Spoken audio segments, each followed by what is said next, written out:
You want to know why I don't go near the ocean anymore? Sit down, son. I'll tell you, but don't interrupt. If I stop halfway, I won't be able to start again. I was a fisherman for 43 years. Started when I was 15. Too young, but back then nobody cared. You either worked or you starved. The sea fed me, clothed me, taught me everything I know. And then one night, it showed me something I wish I could forget. This happened in 1979. We were out past Blackwater Bay. That's a spot the locals don't talk about much. Not because it's dangerous, but because it's quiet. Too quiet. Most waters have life. Birds, bugs, waves. Blackwater? Just stillness. Like the ocean is holding its breath. That night was calm. No wind.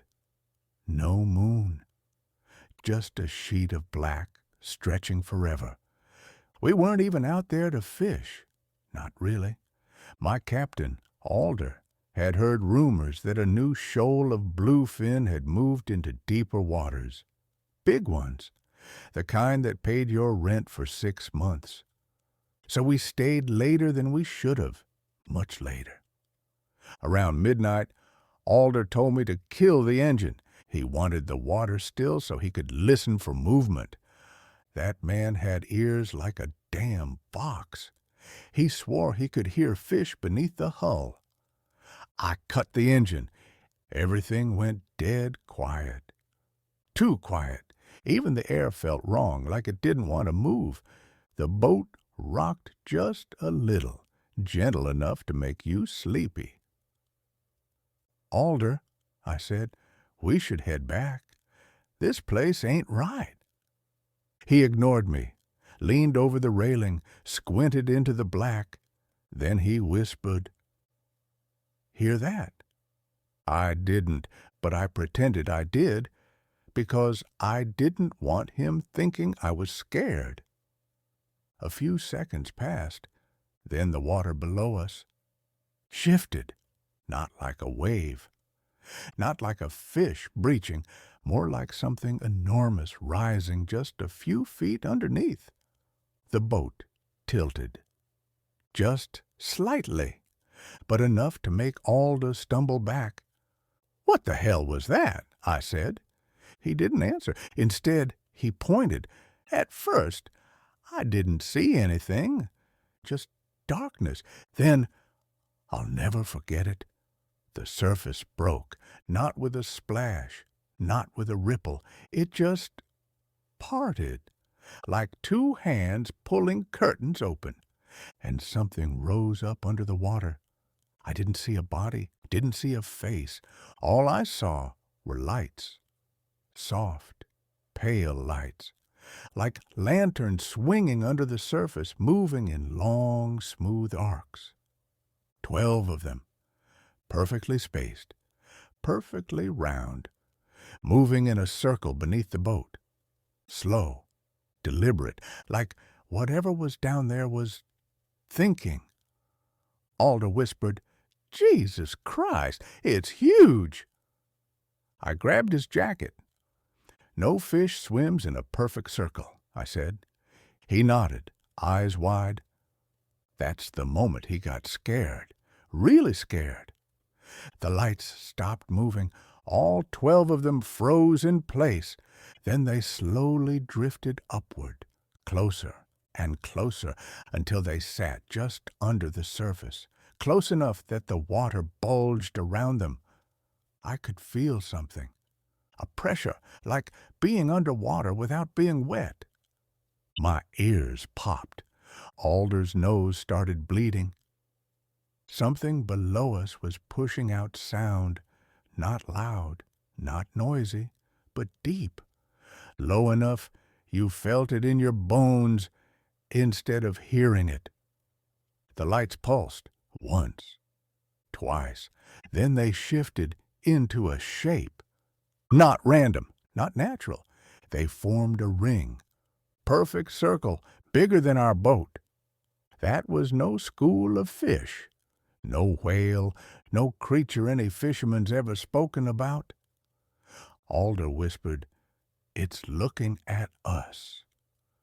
And then the circle broke. One by one, each glowing orb rose to the surface, quiet, steady, until they touched open air. And I realized they weren't lights. They were eyes, large pale eyes, soft as milk, wide as dinner plates, blinking without lids. 12 of them, staring straight up at us, unblinking, rising with something so massive the water kept lifting our boat higher and higher. My throat went dry. Alder dropped to his knees. I thought he was praying, but he wasn't. He was whispering something over and over. "Don't move, don't move, don't move." I understood why a second later. Because something huge, bigger than a submarine, bigger than any living thing has any right to be, shifted beneath us, and our boat spun silently on the black water. No waves, no splashes. Just a gentle turn, like a hand rotating a toy. Those 12 eyes followed us, rising higher. One more inch, and they'd break the surface. One more inch, and whatever they belonged to would have come up with them. I don't know what stopped it. Maybe it sensed something. Maybe it lost interest. Or maybe, and this is what keeps me awake at night, maybe it was thinking, judging. After a moment, the eyes drifted downward, slowly, calmly. The water closed over them like they were never there. Alder finally gasped for air.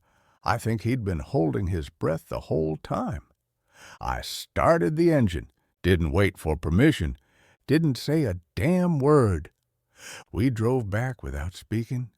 The whole time, the sea behind us stayed perfectly flat, perfectly dark, perfectly silent. Alder quit fishing 2 days later. Took a job repairing nets on the docks. Stopped going out on the water entirely.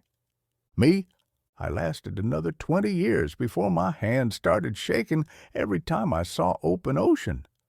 The sea, it's older than us, older than anything we've built.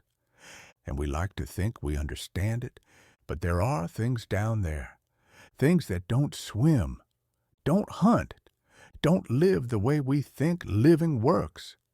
Sometimes, when the tide is low and the night is real quiet, I swear I still feel that pressure in my bones, that low sound, and every so often, just before dawn, I dream of 12 pale eyes rising through black water, looking for me.